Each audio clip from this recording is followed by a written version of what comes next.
के तालिब इल्म होने के नाते आज के इस मॉर्निंग डिवोशन में आगे बढ़े।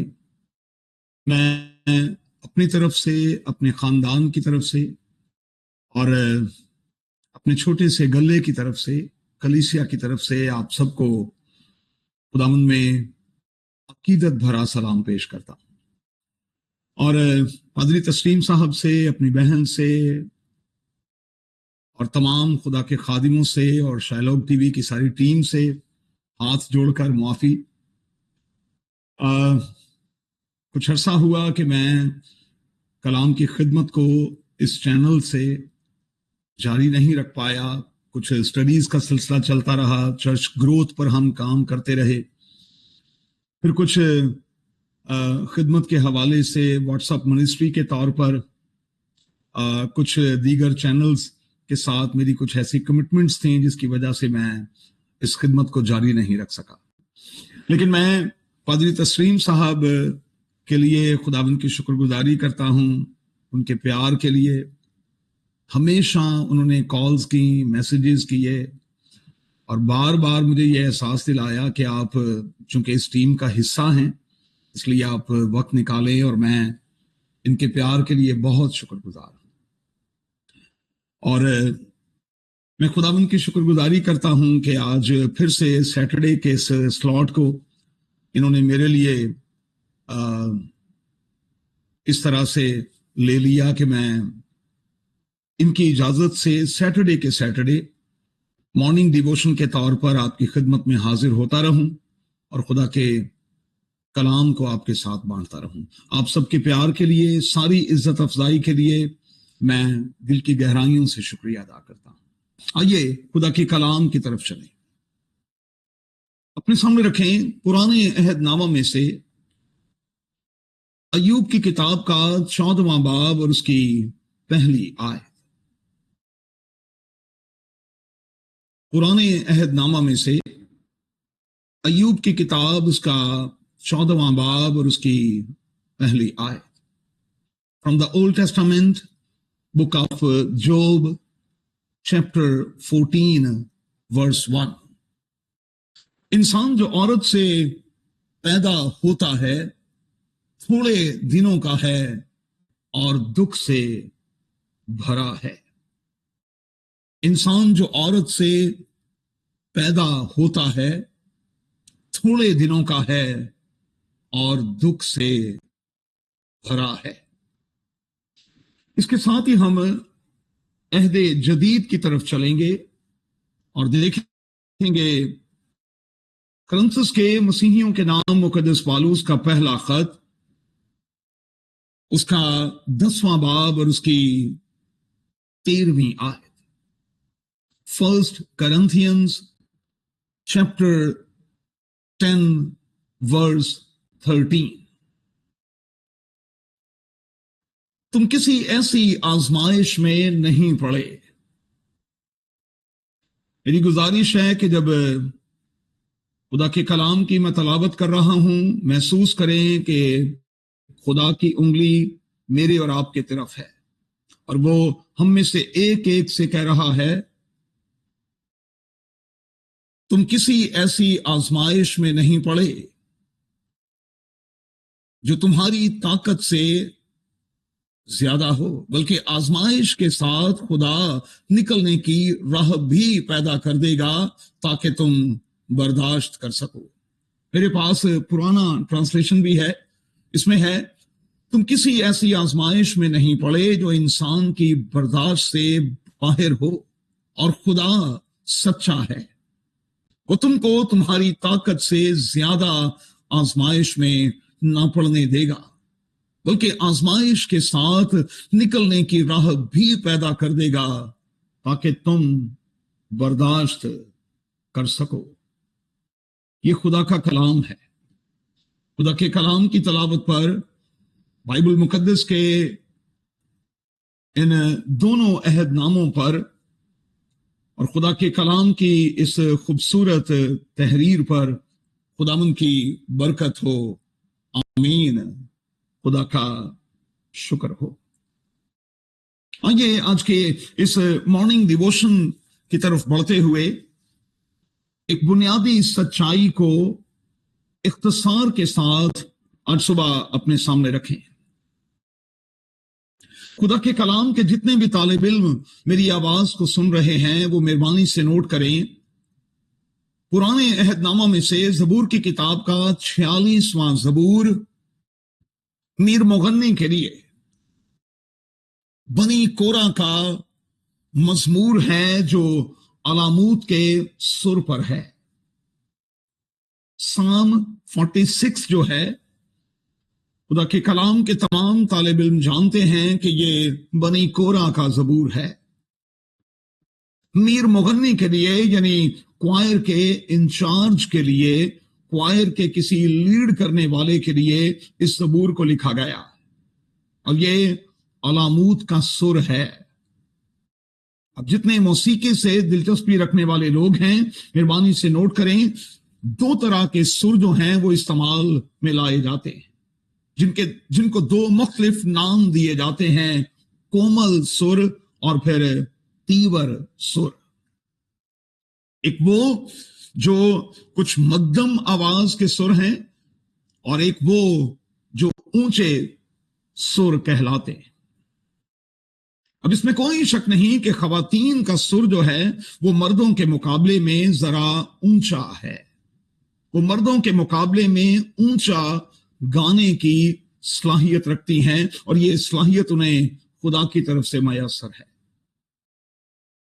अलामूत के सुर का मतलब है ऊंची आवाज में गाया जाने वाला सुर या गीत। अब ऊंची आवाज में 46वें जबूर में क्या कहा जा रहा है, किस बुनियादी सच्चाई को पेश किया जा रहा है, मेहरबानी से नोट करें। लिखा है, खुदा हमारी पनाह और कुव्वत है।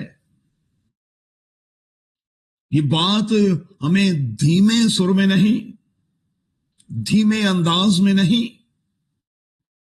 इन दिनों में जबकि पाकिस्तान और इंडिया में अलार्मिंग सिचुएशन का हमें सामना है, इन दिनों जबकि फ्लड के कारण इंतहाई तबाही और बर्बादी का लोग सामना कर रहे, हमें ये ऊंची आवाज में कहना है और अपने सीने पर हाथ मारकर यह कहना है कि खुदा हमारी पनाह और कुव्वत है। और फिर वो मुसीबत में मुस्तैद मददगार है। जितने खुदा के कलाम के तालिब इल्म मेरी आवाज को सुन रहे हैं उनके लिए मैं कहूंगा, नोट करें कि बाइबल का खुदा हमारा मुस्तैद मददगार, अंग्रेजी जुबान में ऑथेंटिक हेल्पर है। ऑथेंटिक हेल्पर जो कभी भी पीछे नहीं हटता, जो कल और आज और अब तक यकसां है। हम खता पर खता करते हैं, वो वफा पर वफा करता है। हम जफा पर जफा करते हैं, वो अपनी वफाओं पर हमेशा कायम रहता है। और ये बात हमें आज के इस दिन के आगाज में ऊंची आवाज में दुनिया से कहनी है, इर्द गिर्द के लोगों से इस बात का चर्चा करना है कि खुदा हमारी पनाह और हमारी कुव्वत है और वो हमारा मुस्तैद मददगार यानी ऑथेंटिक हेल्पर है।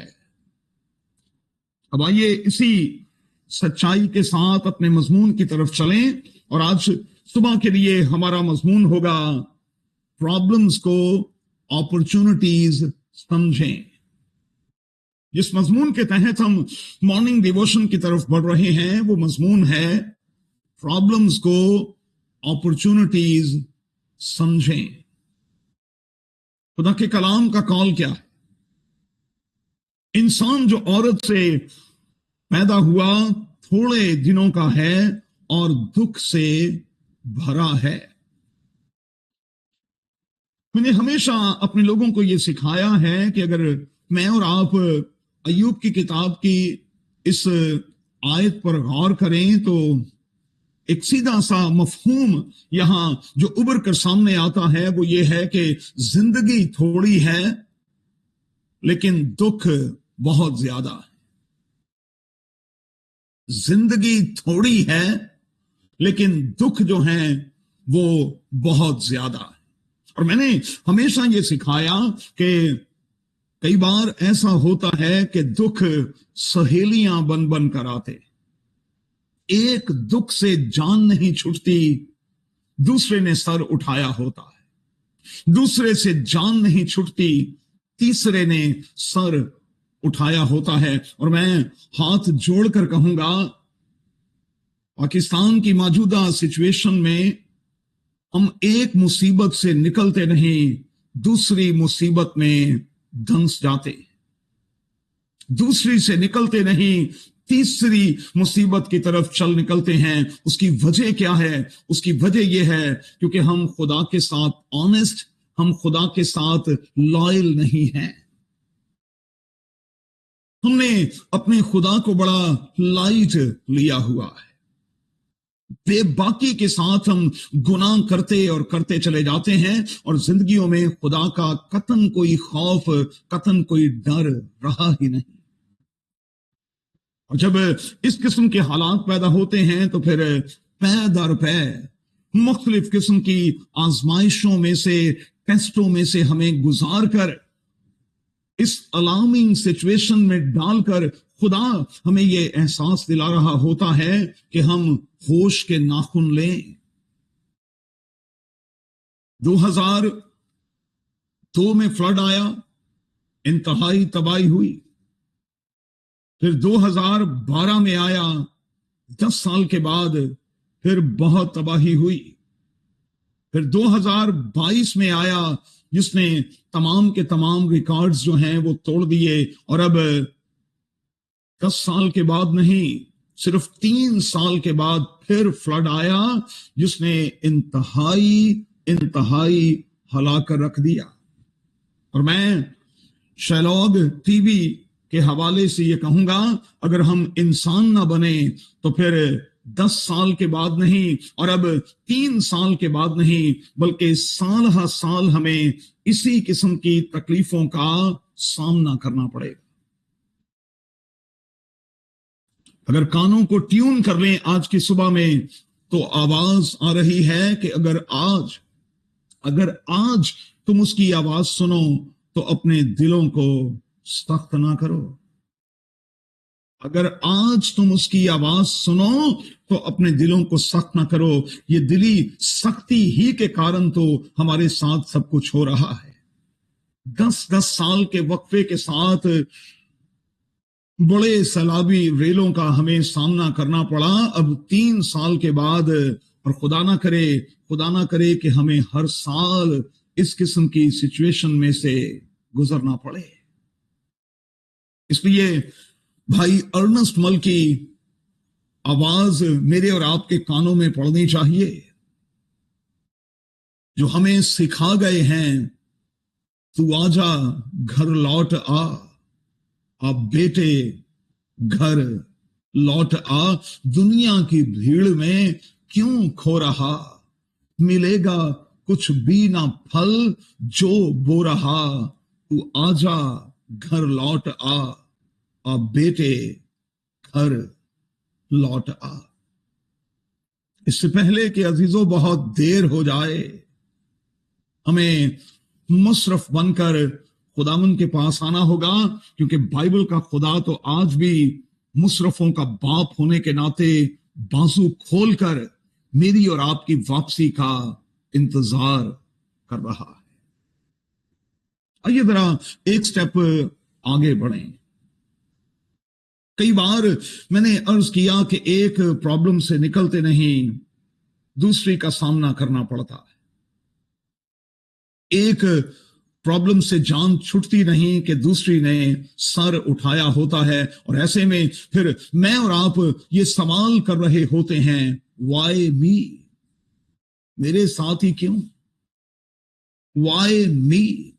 क्या हमने कभी संजीदगी के साथ गौर भी किया है? सवाल तो दाग देते हैं कि वाई मी, हमारे साथ क्यों, मेरे साथ क्यों? लेकिन कभी संजीदगी से गौर किया कि क्यों? और आप यकीन माने कि अगर हम संजीदगी के साथ गौर करें तो हमें हमारे हर सवाल का जवाब मिलेगा। हर सवाल का जवाब हमें मिलेगा। हमारे साथ क्यों, हमारे खानदान के साथ क्यों, हमारे शहर के साथ क्यों, और हमारी कंट्री के साथ क्यों? क्यों?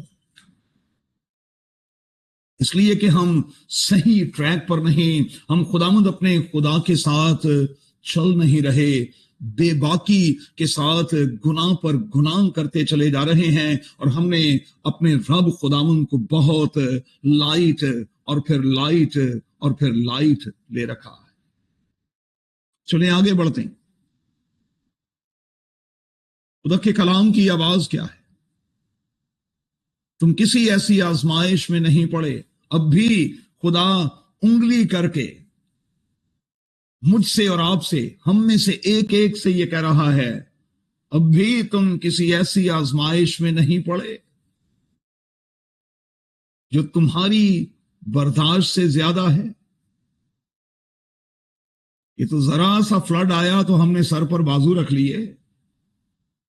ये तो सिर्फ शुरुआत है। और अगर इंसान ना बने, वापिस ना आए, मुशरफ की तरह अपने गुनाह का, अपनी गलती का इकरार न किया, तो फिर और बहुत कुछ भुगतना होगा। ये तो महज शुरुआत है। और खुदा ने एक हल्का सा झटका दिया है कि बाज आ जाओ, बाज आओ और जिंदा रहो, वापिस आ जाओ।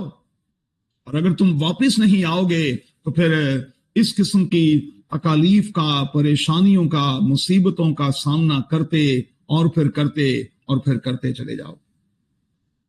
अब तीन बातें मेहरबानी से आज की सुबह में इस मॉर्निंग डिवोशन के हवाले से नोट करें भाई। तीन बातें आज के लिए। पहली बात, मैं और आप बहुत सी प्रॉब्लम्स को पादरी तस्लीम साहब रोक नहीं सकते। बहुत सी प्रॉब्लम्स जो हैं उनको मैं और आप रोक नहीं सकते, बदल नहीं सकते, लेकिन उनके असरात को तो कम कर सकते हैं। बहुत सी प्रॉब्लम्स जो हैं हम उनको रोक नहीं सकते, हम उनको बदल नहीं सकते, लेकिन हम उसके असरात को तो कम कर सकते हैं ना। अब देखें, हर प्रॉब्लम जो है वो हमें मुख्तलिफ तरह का असर देकर जाती है। वो नेगेटिव भी हो सकता है और वो पॉजिटिव भी हो सकता है। जब भी दुनिया में तकलीफ, परेशानी, मुसीबत सर उठाती है, ये इंसानी कमजोरी है कि हम उसे नेगेटिव पॉइंट ऑफ व्यू से, नेगेटिव तौर पर, मनफी तौर पर ले रहे हो। लेकिन मसीही होने के नाते हमें नेगेटिव में से पॉजिटिव निकालना है, मुस्बत निकालना है। और आप यकीन माने पादरी साहब, इंडिया में हालिया फ्लड के बायस और पाकिस्तान में हालिया फ्लड के बायस जो कुछ हुआ, अगर हम पॉजिटिव होकर सोचें तो हमें पता चल जाएगा कि खुदा ये सब कुछ करते हुए हमें ये अपॉर्चुनिटी, हमें ये मौका दे रहा है कि हम वापस आ जाएं, हम लौट आए, हम मुशरफ की तरह इकरारे गुनाह के अमल से गुजरें और उसके बाद तर्के गुनाह के अमल से गुजरें। पहले गुनाह का इकरार करना होगा, फिर गुनाह से निकलना होगा, और फिर मुशरफ की तरह बहाली होगी और बरकतों तक हमारी रसाई हो जाएगी। मैं एक बात एलानिया आज कह दूं, इंडिया हो या पाकिस्तान हो, जितनी तबाही हुई है, बाइबल का खुदा उसकी भराई कर देगा, लेकिन आपको मुशरफ की तरह पहले वापस आना होगा। खुदा भराई कर देगा भाई, खुदा सब कुछ पूरा कर देगा। वो मुसरफों के लिए आज भी बरकतों के दरवाजे दोबारा खोल देगा। कपड़ा भी मिलेगा, जूती भी मिलेगी, पला हुआ बछड़ा भी खाने को मिलेगा, सोना और चांदी भी मिलेगा, सब कुछ बाइबल का खुदा देगा। वापिस तो आए,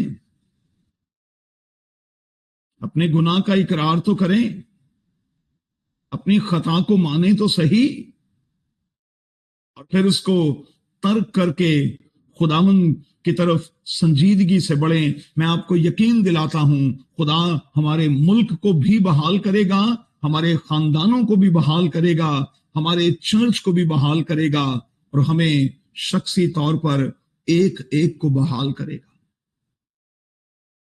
आइए एक आवाज होकर मेरे साथ कहें आमीन। कहें मेरे साथ, फिर से कहें मेरे साथ आमीन। आमीन। फिर से कहें ऊंची आवाज में मेरे साथ आमीन। आमीन आमीन। आमीन। खुदा ऐसा करने की कुदरत और सलाहियत रखता है। आज की दूसरी बात, याद रखें कि प्रॉब्लम्स जो हैं वो हमें अपॉर्चुनिटीज, मौके अता करती। किस किस्म के मौके? अब जरा नोट करते चले जाएं। कुछ नया करने के मौके,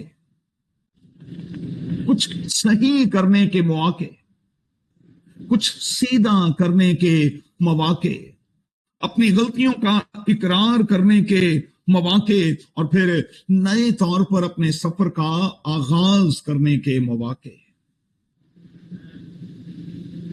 प्रॉब्लम्स जो हैं वो हमें इस बात के लिए उकसाती हैं कि हम अपनी डगर को बदलें, अपने ट्रैक को बदलें, क्योंकि जिस ट्रैक पर हम चल रहे हैं इसकी एंडिंग अच्छी नहीं है। ये हमें डेड एंड की तरफ ले जा रहा है। और जिंदगी में कई बार पादरी तस्लीम साहब, जब इस किस्म की प्रॉब्लम्स आए तो हमें यू टर्न की जरूरत है, लेकिन हम यू टर्न लेते कहां? जिंदगी में जब प्रॉब्लम्स आए तो हमें देखना होगा हम किस ट्रैक पर चल रहे हैं, और ये ट्रैक हमें कहीं डेड एंड की तरफ तो नहीं ले जा रहा। यू टर्न लेना होगा, पवेलियन की तरफ दोबारा बढ़ना होगा, बैक टू पवेलियन होना होगा। और जब तक ऐसा नहीं होगा तब तक हम नुकसान उठाते उठाते और फिर उठाते रहेंगे। सो कुछ नया करें भाई, कुछ नया सोचें और कुछ नया बनने की कोशिश करें। तीसरी बात, प्रॉब्लम्स अक्सर जो हैं वो नई राहें खोलती हैं, और जब हम प्रॉब्लम्स को इनके होते हुए तस्लीम करते हैं, इकरार गुनाह के अमल से गुजरते हैं, तर्के गुनाह की तरफ बढ़ते हैं, तो फिर बहाली के दरवाजे खुल जाते हैं। अब 3 अंग्रेजी जुबान के लफ्ज जो हैं, 3 P's जो हैं, मेहरबानी से उनको कहीं नोट कर लें। आज की सुबह में 3 P's जो हैं उनको मेहरबानी से नोट कर लें। पहला P है प्रॉब्लम, और मैंने कहा प्रॉब्लम का कारण क्या है? प्रॉब्लम का कारण है मेरी और आपकी कोई खता, मेरी और आपकी कोई गुस्ताखी, मेरा और आपका ऑफ ट्रैक होना, मेरा और आपका खुदा को लाइट लेना, मेरा और आपका खुदा के खिलाफ होना। दूसरा पी जो है वो है पर्पस। हर प्रॉब्लम में से पर्पस ढूंढने की कोशिश करें। ऐसा है क्यों भाई? इस तकलीफ का, प्रॉब्लम का मकसद क्या है? खुदा ने क्यों इस किस्म के हालात बनने दिए कि हम इस प्रॉब्लम में से गुजरें? होता क्या है, जरा सी तकलीफ आए तो हम शागिर्दों की तरह सर पर बाजू रख लेते हैं। मर गए, मर गए, कख नहीं रह सकता, कख नहीं रहना। यस्सु 7 कश्ती में पड़ा हुआ है, शागिर्दों ने खाम में शोर डाला हुआ है और उसे जगा कर ये कहते हैं कि तुझे अंदाजा नहीं कि हम तो मरे चले जाते हैं, सरजी तुसी सुते हो। अब पादरी तस्लीम साहब मुझे जरा बताएं, ये कॉमन सेंस की बात है, कॉमन सेंस का ये सवाल है। लिखा है बड़ा तूफान आया, लिखा है कि पानी कश्ती में आ रहा था। इतने बड़े तूफान में, इतने बड़े शोर में, और जब पानी के छींटे कश्ती में पड़ते हों, कोई सेंस बनती है कि मेरा यस्सु सोया हुआ था? मुझे बताएं ना, कोई सेंस बनती है? मेरी दानिश में सेंस क्या है? सेंस ये है कि खुदावंद यीशु मसीह ने जानबूझकर आंखें बंद की हुई थी, क्योंकि वो ये देखना चाहता था कि इस बड़ी प्रॉब्लम और तकलीफ में ये करते क्या है, इनका रवैया कैसा है, ये किस किस्म का बिहेव करते हैं, इनका रिएक्शन किस तरह का होता है। हम जितने वालिदैन यहां बैठे हैं, मेरा पोता अगर मुझसे कुश्ती करे, मेरा पोता अगर मुझसे कुश्ती करे, तो सच्ची बताएं वो मुझसे जीत सकता है? क्यों पादरी साहब जीत सकता है? पादरी सरवर साहब जीत सकता है? पोता मेरे तो सवाल ही नहीं पैदा होता। लेकिन होता क्या है, होता यह है कि मैं उसके साथ कुश्ती करता हूं। जब मैं देखता हूं कि वो थक गया है, फिर मैं उसे खुद उठाकर अपने ऊपर ले आता हूं और फिर मैं खुद ही उसका बाजू ऊपर करके कह रहा होता हूं, यू आर द विनर। यार तू तो जीत गए। कभी आपने इस एंगल से गौर किया कि याकूब की औकात क्या, कि वो खुदा और इंसान से मुकाबला करे और जीते? याकूब चीज क्या है, उसकी औकात क्या कि वो खुदा के साथ पैदाइश की किताब की रोशनी में खुदा और इंसान के साथ मुकाबला करे और जीते? वो तो आप ही एडा तरठिया सी, इतना बड़ा पहलवान कि वो खुदा और इंसान से जीते। इतना तरठिया सी हो कि वो अपने भाई के लिए रिश्वत तैयार करता है कि मैं अपने भाई को मिलने के लिए जा रहा हूं, उससे डर रहा है, कांप रहा है, 100 की तादाद में बंदे साथ लेता है, अपनी बीवियों के साथ वो आगे बढ़ता है, 2 गौल कर लेता है, 2 हिस्सों में इनको तकसीम कर लेता है, और असाऊ से इतनी उसकी जान जा रही है कि पता नहीं मेरे साथ वो क्या करेगा। जेड़ा असाऊ को डरन दे है वो खुदा को जीत सकता है? कभी इस एंगल से गौर तो करें जरा। लेकिन खुदा ने वही किया जो मैं और आप अपने पोतों के साथ, अपने बच्चों के साथ करते हैं, ऊपर लाकर कहते हैं तू तो जीत गए हैं यार, तू तो जीत गए।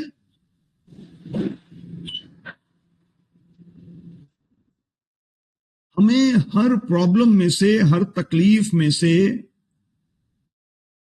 पर्पस को ढूंढना है। कश्ती के वाकया में अगर हम गौर करें तो हमें पता चल जाएगा कि क्यों इस तूफान को इजाजत दी गई कि ये आए, और इस तूफान के जरिए से खुदावंद यीशु अपने शागिर्दों को क्या सिखाना चाहता था। 2 बातें मेरी दानिश में सिखाना चाहता था। पहली तो ये कि वो इस बात को सीख लें कि यार मैं नाल हां ते तुसीं इन्ने तरठे हो, मैं नाल हां, मैं कश्ती में मौजूद हूं और तुमने खप डाल दी है, शोर डाल दिया है, मर गए, मर गए, हम तो डूबे जाते हैं। तो जे मैं नाल ना हुंदा ते फिर तो बिल्कुल ही लगे गए सो तुसी, फिर तो वाकई तुहाडा कख नहीं सी रहना। मैं साथ हूं। तो पहली बात तो मेरी दानिश में इस वाक्य में यह सिखाई कि याद रखो मैं दुनिया के आखिर तक हमेशा तुम्हारे साथ हूं। फिजिकली हूं नहीं हूं, रूह के तौर पर मैं हमेशा तुम्हारे साथ हूं। मैं ऑथेंटिक हेल्पर होकर, मुस्तैद मददगार होकर हमेशा तुम्हारे साथ हूं। इसलिए तुम्हें ऊंची आवाज में यह कहना है, खुदा हमारी पनाह और हमारी कुव्वत है, मुसीबत में मुस्तैद मददगार। दूसरा, मेरी दानिश में खुदावंद यीशु उनको सिखाना चाहता था कि देखो बच्चों, अरे वो कौन सा तूफान है जो मेरे थमाने से भी नहीं थमता। वो खड़ा हुआ, उसने हवा और पानी को डांटा और लिखा है बड़ा अमन हो गया। अब जरा लफ्जों पर गौर करना, लफ्जों पर गौर कीजिएगा। इस हवाले में लिखा है बड़ा तूफान, हवा और पानी को डांटा, तो आगे चलकर लिखा है बड़ा अमन। जितना बड़ा तूफान क्यों ना हो, मेरा खुदा उतना ही बड़ा अमन करने की कुदरत और सलाहियत रखता है। तो फिर एक बार कहें आमीन। सब कहें जी आमीन। फिर से कहें ऊंची आवाज में आमीन। और मैं आपको यकीन दिलाता हूं, आपकी शख्सी जिंदगी में और आपकी खानदानी जिंदगी में, अगर हमारी चर्च लाइफ में, हमारी कम्युनिटी लाइफ में और हमारी कंट्री लाइफ में कहीं कोई प्रॉब्लम इन दिनों सर उठाए हुए है, खुदावंद से कहें सर जी जरा खड़े तो हों, जरा डांटें, ताकि बड़ा अमन हो जाए। बड़ा अमन। सर जी उठें, जरा डांटें, बड़ा अमन हो जाए। देखें, हर वाक्य के पीछे कोई ना कोई मकसद है। उस कुश्ती के हवाले से भी, उस रेसलिंग मैच के हवाले से भी एक मकसद है। खुदा याकूब को बिल्कुल बदल देना चाहता। याकूब इतना बड़ा पहलवान कि सिर्फ अंदर की नस को छुआ फिर लंगड़ा हो गया और लंगड़ा कर चलने लगा। सिर्फ छुआ, अजय तो छुया सी सिर्फ, ਤੇ ਜੇ ਕਿਤੇ ਫੜ ਲਿਆ ਹੁੰਦਾ ਤੇ याकूब तो किसे काम जोगा ना रहता। सिर्फ छुआ और वो लंगड़ा कर चलने लगा। लेकिन लंगड़ा कर चलते हुए जब वो अपनी बीवियों के पास वापस आ रहा है, तो खामोशी के साथ उनको ये सबक दे रहा है कि तुम मुझे तकलीफ में तो देख रही हो, लेकिन इसी तकलीफ में से गुजर कर तो मैंने उस बरकत को रिसीव किया है जिसका मैं लफ्जों में बयान नहीं कर सकता। कहा अब से तू याकूब नहीं बल्कि तू इस्राइल कहलाएगा।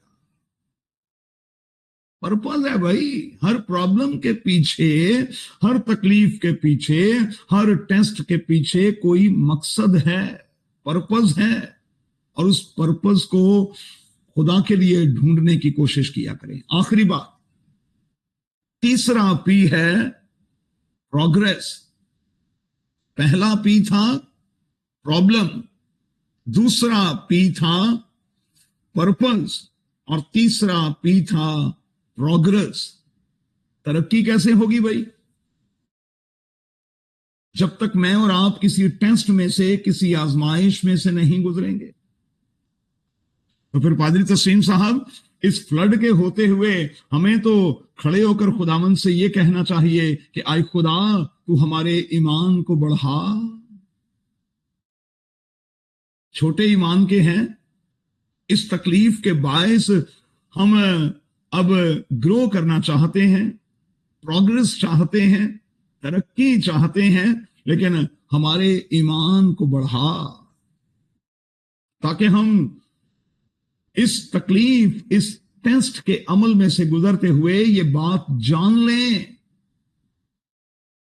कि इस तकलीफ के पीछे भी तेरी इलाही हिकमत शामिल है, तेरी मसलहत शामिल है, और तू यकीनी तौर पर हमें बढ़ाना चाहता। चलें इसको यूं करके वाइंड अप करते हैं। मैं सुबह 4 बजे मॉर्निंग डिवोशन के लिए उठता हूं। कोई 48,000 लोगों को सुबह में खुदा का कलाम सेंड करता हूं, मुझे 2 घंटे लग जाते हैं, पूरा जोर मारूं 2 घंटे लग जाते हैं। फिर उसके बाद कोई 45 मिनट्स में अपने पौधों को पानी देता हूं। बाहर जो गार्डन खुदा ने दिया वह छोटा सा, क्योंकि पौधे मेरा इंतजार करते हैं, जानवर मेरा इंतजार करते हैं, इसलिए ये मेरी कमिटमेंट है कि मैंने सुबह इस अमल में से भी गुजरना है। पादी तस्लीम साहब, मैं हर 10 दिन के बाद या 15 दिन के बाद उन पौधों की कांट छांट कर रहा होगा, और मुझे पता है प्लांट्स जो हैं उनमें जिंदगी है। सिस्टर जी, प्लांट्स में जिंदगी है मेरी बहन, और जब पौधे पर मैं कैंची चलाता हूं तकलीफ होती है उसे, लेकिन आप यकीन माने मैं लिटरली पौधों से सुबह बातें करता हूं और मैं पौधों को ये कह रहा होता हूं, यार ये तकलीफ मैं तुम्हें इसलिए पहुंचा रहा हूं क्योंकि मैं तुम्हें प्रोग्रेस करते हुए, तरक्की करते हुए, आगे बढ़ते हुए, फूलते और फलते हुए देखना चाहता हूं। देखें, पौधों से बातें करें ना, ये प्लांट्स में जिंदगी है। इसको लिंक करूं। खुदावंद यीशु मसीह ने अंजीर के दरख्त के साथ गुफ्तगू की और कहा कि अब से तुझ में कभी फल ना लगे। लिखा है बाइबल में, क्या लिखा है? वो पौधा उसी वक्त सूख गया। आप यकीन माने सिस्टर जी, ये पीछे आपके घर में मुझे प्लांट्स नजर आ रहे हैं। जब आप इनको पानी देती हैं, दुआ के साथ दें, इनके साथ बातें किया करें और इनको कहा करें, बढ़ो, फूलो और फलो। मैं आपको यकीन दिलाता हूं, पौधों में जिंदगी है, वो आपकी आवाज को सुनते हैं। और बाइबल मुकद्दस में ऐसा रेफरेंस मौजूद है जहां पौधों को हुक्म दिया गया, पौधों को जो कुछ कहा गया वैसा ही रिजल्ट सामने आया। तो फिर प्रोग्रेस के लिए अगर जरा सी कैंची चल जाए तो फिर ये सर पर बाजू क्यों रखा हुआ है? कोई बात नहीं। नोट करें, खुदा के लोग नोट करें, खुदा की कलीसिया नोट करें, जब जब कैंची चलती है, जब जब मैं और आप आग में से गुजारे जाते हैं, वैसे वैसे हम कीमती होते चले जाते हैं। हमारा कैरेट बढ़ता चला जाता है। 12 कैरेट से 18 कैरेट, 18 कैरेट से 20 कैरेट, 20 कैरेट से 22 कैरेट, 22 से 24 कैरेट, और फिर असी पासे दा सोना बन जाने बार बार तकलीफ में से। और अगर मुझे कोई पूछे पादरी सरवर साहब, तो इस बार बार तकलीफ में से हमारे देशों को खुदा इसलिए गुजार रहा है क्योंकि खुदा चाहता है कि हम कीमती हो जाएं, अपनी कीमत को समझें, सस्ते में अपने सौदे करने छोड़ दें, अपनी कीमत को समझें कि हम कितने कीमती हैं।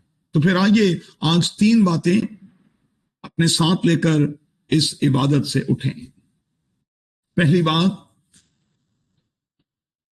मेरी और आपकी मौजूदा तकालीफ जो हैं, इनमें होते हुए अपॉर्चुनिटीज को तलाश करें।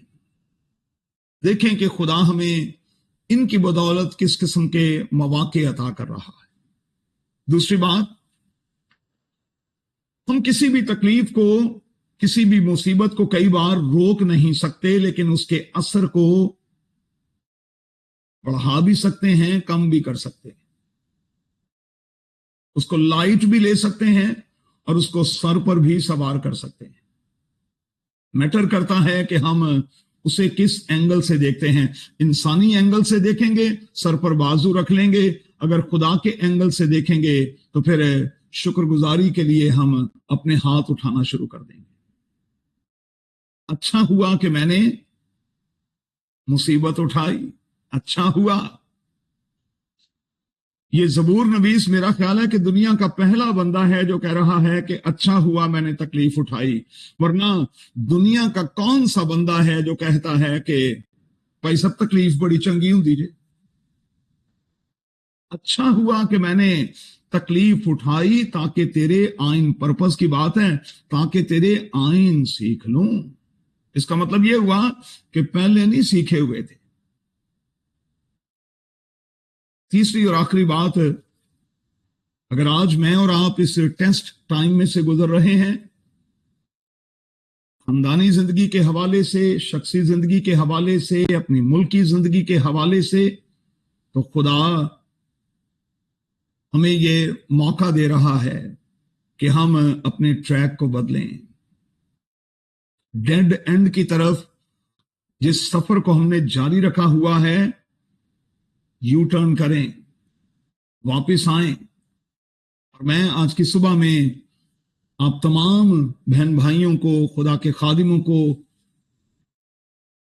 यकीन दिलाता हूं, अगर आज मैं और आप वापस आ जाएं, अगर आज हम उसकी आवाज सुने और दिल की सख्ती से बाहर आ जाएं, मुशरफ की तरह बरकतों के दरवाजे खुल जाएंगे, बरकतों तक हमारी रसाई हो जाएगी।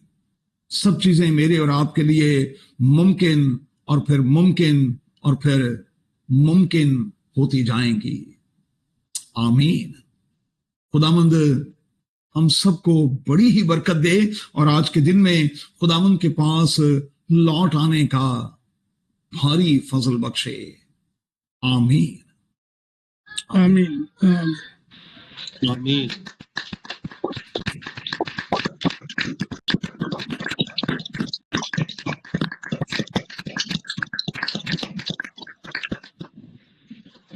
Praise the Lord. So wonderful, sir. खुदावंद आपको बड़ी बरकत दे। शलोक टीवी की पूरी टीम की जानिब से हम दिल से आपका शुक्रिया अदा करते हैं। आपने अपनी तमाम तर मसरूफियात में से वक्त निकाला, मरसत मौजूद थे, और मैं ये समझता हूँ कि जिस कलाम की आज हम सबको ज़रूरत थी, खुदावंद के पाक रूह ने आपके ज़रिया से हम सब तक डिलीवर करवाया।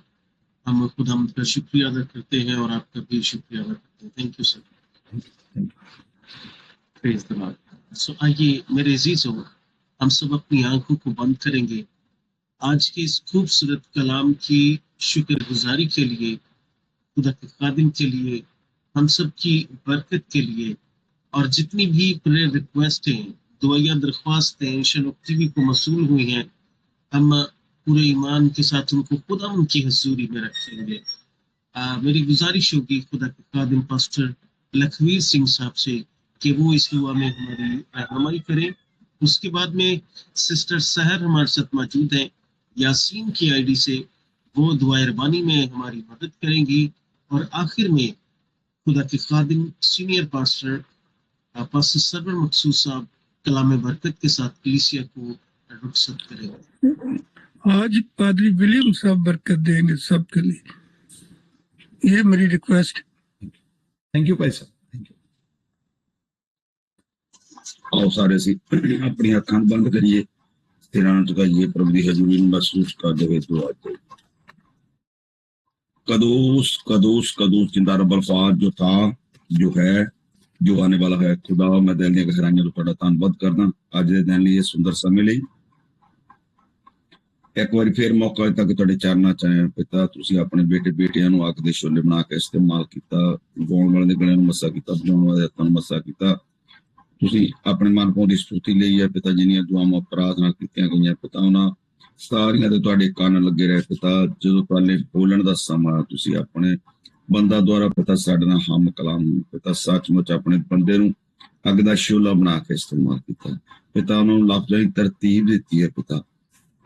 पिता अज जदों असीं उस ट्रैक ते हैं पिता, असीं उस ट्रैक नूं जांचीए। तुहाडे कलाम च लिखिआ पिता, जदों तुसीं भांत भांत दे परताविਆਂ ਵਿੱਚ ਪਵੋ, ਉਹਨੂੰ ਇੱਕ ਵੱਡੀ ਖੁਸ਼ੀ ਦੇ ਆਨੰਦ ਦੀ ਗੱਲ ਚਾਹੁੰਦੇ ਪਿਤਾ। ਸੱਚਮੁੱਚ ਤੁਹਾਡੇ ਬੰਦੇ ਦੁਆਰਾ ਅਸੀਂ ਸਿੱਖਿਆ ਕਿ ਅਸੀਂ ਜਦੋਂ ਮੁਸੀਬਤ ਦੇ ਵਿੱਚ ਆ, ਦੁੱਖਾਂ ਵਿੱਚ ਆ, ਤਕਲੀਫਾਂ ਵਿੱਚ ਆ, ਅਸੀਂ ਆਪਣੇ ਆਪ ਨੂੰ ਦੇਖੀਏ ਅਸੀਂ ਕਿਸ ਟਰੈਕ ਤੇ ਆ ਔਰ ਕਿਸ ਜਗ੍ਹਾ ਤੇ ਖੜੇ ਆ ਔਰ ਸਾਡੇ ਨਿਸ਼ਾਨੇ ਕੀ ਹੈ ਪਿਤਾ। ਸੱਚਮੁੱਚ ਅਸੀਂ ਤੁਸੀਂ ਸਾਨੂੰ ਬਚਾਉਣਾ ਚਾਹੁੰਦੇ ਹੋ पिता, हर एक सानू मुसीबत विच पा के सानू एक वधिया जगह ते ले जाना चाहते हो पिता। जमाली उस दरख्त नू, उस फलां नू वो कटदा नहीं और अगे फल नहीं हो दिंदे पिता। सचमुच तुसीं साडी कांट छांट करदे हो ताकि साडी बढ़ोतरी हो सके, साडे लई होर अगे और बरकत दे दरवाजे खुल सकण। पिता अपने बंदे नूं होर अग दा शोला बना के इस्तेमाल करो। पिता तुहाडा बंदा होर जिथे भी जावे तुहाडे नां दी मनियादी करे, तुहाडे नां दी महिमा बड़ाई करे और दुनिया के कोने कोने तक अपना गवाह ठहराओ। पिता उन्हां द्वारा होर बहुत सारियां जाना बरकत पाण। पिता उन्हां दे घर कराने लई उन्हां दी मिनिस्ट्री दी तुहाडी खास बरकत चाहुंदा। सरवर मकसूद साहब उन्हां दी चंगी सेहत लई, डॉक्टर रशीद गल उन्हां दी वाइफ उन्हां दी चंगी सेहत लई, होर भी जिन्नियां ਸਾਡੇ ਕੋਲ ਆਨਲਾਈਨ ਦਰਖਾਸਤਾਂ ਪਈਆਂ ਨੇ ਪਿਤਾ ਜਿਨ੍ਹਾਂ ਨੂੰ ਤੁਸੀਂ ਜਾਣਦੇ ਹੋ। ਅਸੀਂ ਨਾ ਭੁੱਲ ਸਕਦੇ ਹਾਂ, ਦੁਆਵਾਂ ਦੇ ਵਿਸ਼ੇ ਭੁੱਲ ਸਕਦੇ, ਪਰ ਤੁਸੀਂ ਨਹੀਂ ਭੁੱਲਦੇ। ਜਿੰਨੇ ਦੁਖੀ ਲਾਚਾਰ ਬਿਮਾਰ ਹੈ ਪਿਤਾ ਸਾਰਿਆਂ ਤੇ ਤੁਹਾਡੀ ਕਿਰਪਾ ਵਾਲਾ ਹੱਥ ਚਾਹੁੰਦਾ ਪਿਤਾ। ਜਿਨ੍ਹਾਂ ਕੋ ਔਲਾਦ ਜੀ ਨੇਮਤ ਨਹੀਂ ਪਿਤਾ ਉਹਨਾਂ ਲਈ ਤੁਹਾਡੇ ਅੱਗੇ ਮਿਹਨਤ ਕਰਦਾ। ਤੁਹਾਡੇ ਕਲਾਮ 'ਚ ਲਿਖਿਆ ਬੱਚੇ ਯਹੋਵਾ ਵੱਲੋਂ ਮਿਰਾਸ ਹਨ, ਢਿੱਡ ਦਾ ਫਲ ਹੈ, ਕੀ ਨਾਮ ਹੈ ਉਹ ਨਾਮ ਉਹਨਾਂ ਦੋ ਜੋ ਉਹਨਾਂ ਨੇ ਰੱਖਿਆ ਪਿਤਾ। ਜਿਹੜੇ ਜੰਗ ਬਲੱਡ ਬੇਟੇ ਬੇਟੀਆਂ ਜਿਹੜੇ ਨਸ਼ਿਆਂ ਦੀ ਗ੍ਰਸਤ ਵਿੱਚ ਨੇ ਪਿਤਾ, ਭਾਵੇਂ ਉਹ ਲਿਕੁਇਡ ਦਾ ਨਸ਼ਾ, ਭਾਵੇਂ ਮੈਡੀਸਨ ਦਾ ਨਸ਼ਾ, ਭਾਵੇਂ ਉਹ ਮੋਬਾਈਲ ਦਾ ਜਾਂ ਟੈਲੀਵਿਜ਼ਨ ਦਾ ਨਸ਼ਾ, ਹਰ ਇੱਕ ਨਸ਼ੇ ਤੋਂ ਆਜ਼ਾਦ ਕਰਾਓ ਤਾਂ ਕਿ ਤੁਹਾਡੇ ਕਲਾਮ 'ਚ ਲਿਖਿਆ ਇੱਕ ਜਵਾਨੀ ਦੇ ਦਿਨਾਂ 'ਚ ਆਪਣੇ ਕਰਤਾਰ ਨੂੰ ਯਾਦ ਰੱਖੋ ਪਿਤਾ। ਸ਼ੈਲੋਕ ਟੀਵੀ ਲਈ ਬਰਕਤ ਚਾਹੁੰਦਾ ਪਿਤਾ। ਸ਼ੈਲੋਕ ਟੀਵੀ ਨਾਲ ਜੁੜੇ ਇੱਕ ਇੱਕ ਬਸ਼ਰ ਦੇ ਉੱਤੇ ਤੁਹਾਡੀ ਖਾਸ ਬਰਕਤ ਚਾਹੁੰਦਾ, ਉਹਦੇ ਘਰ ਘਰਾਣਿਆਂ ਤੇ ਤੁਹਾਡੀ ਬਰਕਤ ਚਾਹੁੰਦਾ ਪਿਤਾ। ਜਿਹਨੇ ਫੇਸਬੁੱਕ ਦੁਆਰਾ, YouTube ਦੁਆਰਾ ਬੌਸ ਰਿਹਾ, ਉਹਨਾਂ ਸਾਰਿਆਂ ਤੇ ਤੁਹਾਡੀ ਕਿਰਪਾ ਚਾਹੁੰਦਾ। ਹੋ ਸਕਦਾ ਉਹਨਾਂ ਦੇ ਦਿਲਾਂ ਵਿੱਚ ਵੀ ਬਹੁਤ ਸਾਰੀਆਂ ਦਰਖਾਸਤਾਂ ਹੋਣ, ਪਰ ਪਿਤਾ ਤੁਸੀਂ ਜਾਣਦੇ ਹੋ ਕਿਉਂਕਿ ਤੁਸੀਂ ਸਾਡੇ ਦਿਲਾਂ ਨੂੰ ਗੁਰਦਿਆਂ ਨੂੰ ਚਾਂਚਣ ਵਾਲੇ ਪਰਮੇਸ਼ਰ ਪਿਤਾ। ਇੱਕ ਇੱਕ ਤੇ ਤੁਹਾਡਾ ਵੱਡਾ ਫਜ਼ਲ ਹੋਵੇ, ਸਾਡੇ ਤੇ ਤੁਹਾਡੀ ਖਾਸ ਬਰਕਤ ਹੋਵੇ ਪਿਤਾ। ਮੈਂ ਆਪਣੇ ਆਪ ਨੂੰ, ਆਪਣੇ ਪੂਰੇ ਪਰਿਵਾਰ ਨੂੰ ਤੁਹਾਡੇ ਹੱਥਾਂ ਵਿੱਚ ਦਿੰਦਾ। ਸਾਨੂੰ ਆਪਣੇ ਜਲਾਲ ਲਈ ਆਪਣੇ ਕੰਮਾਂ ਲਈ ਇਸਤੇਮਾਲ ਕਰੋ। ਆਉਣ ਵਾਲਾ ਸਾਰਾ ਸਮਾਂ ਤੁਹਾਡੇ ਹੱਥਾਂ ਵਿੱਚ ਦਿੰਦੇ। ਪ੍ਰਾਰਥਨਾ ਤੁਹਾਡੇ ਆਪਣੇ ਬੇਟੇ ਸਾਡੇ ਮੁਕਤੀਦਾਤਾ ਪ੍ਰਭੂ ਯਿਸੂ ਮਸੀਹ ਦੇ ਨਾਮ 'ਚ ਮੰਗਦੇ, आमीन आमीन।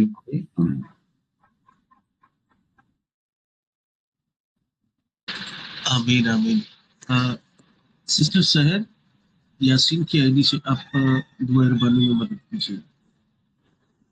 जी सर, जी आज हम अपने सर को झुकाते हैं और खुदा की सिखाई हुई दुआ में शामिल होंगे।